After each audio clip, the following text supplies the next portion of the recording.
Hello, I'm Mike. I'm here to talk about worship. And the first thing I want to say is that worship means living from your centre, for me. It means your centre is where you connect with that which is beyond yourself. It is that which is both within you and beyond you. It is the meeting point.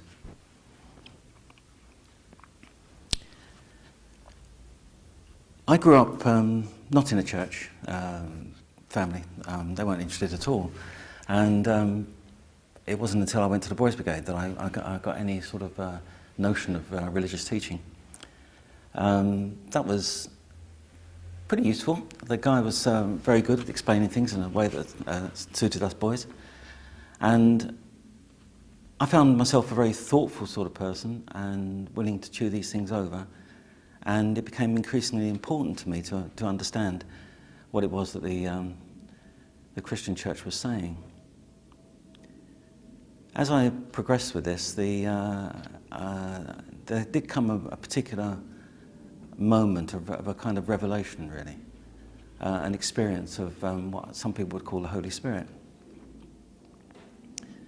in which I felt touched by something that was beyond myself, but could be within myself, I don't know, and changed in some way, and felt humbled and questioning how I was going to deal with the kids at school and so on now that I was somehow different.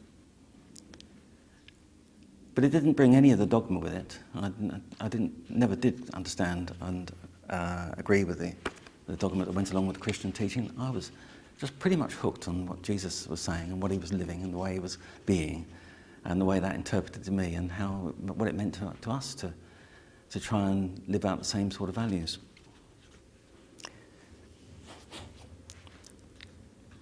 The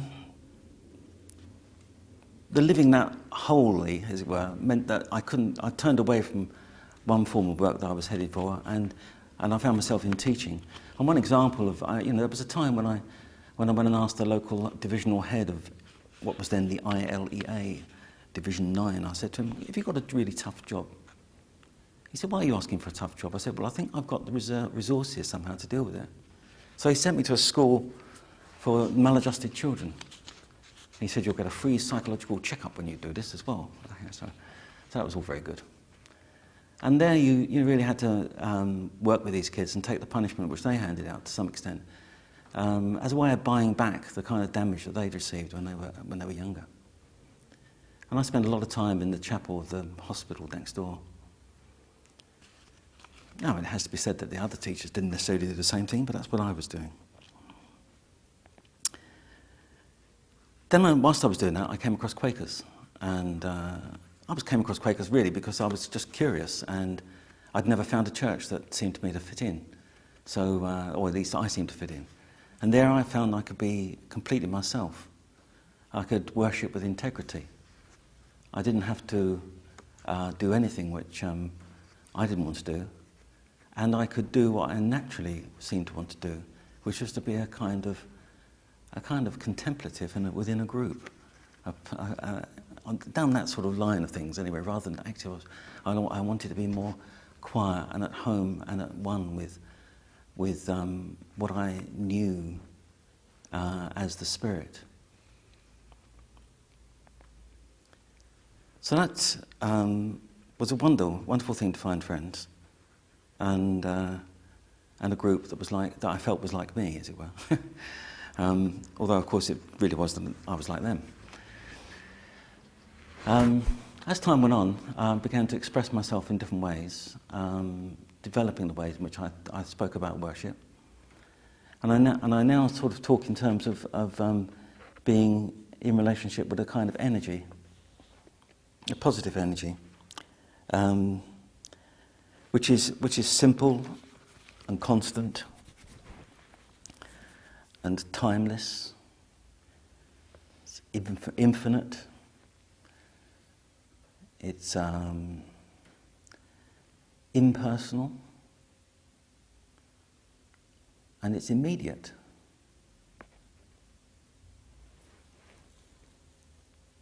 It can be drawn on, it can be experienced, and it can be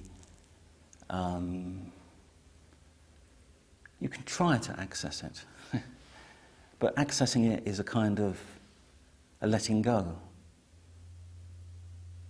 You can't will yourself there. It's important to have an aspiration, but you can't will yourself into that position. And I would say that you receive that insights, those closer times, really by grace. It is a letting go. And I think together it brings everybody into a unity.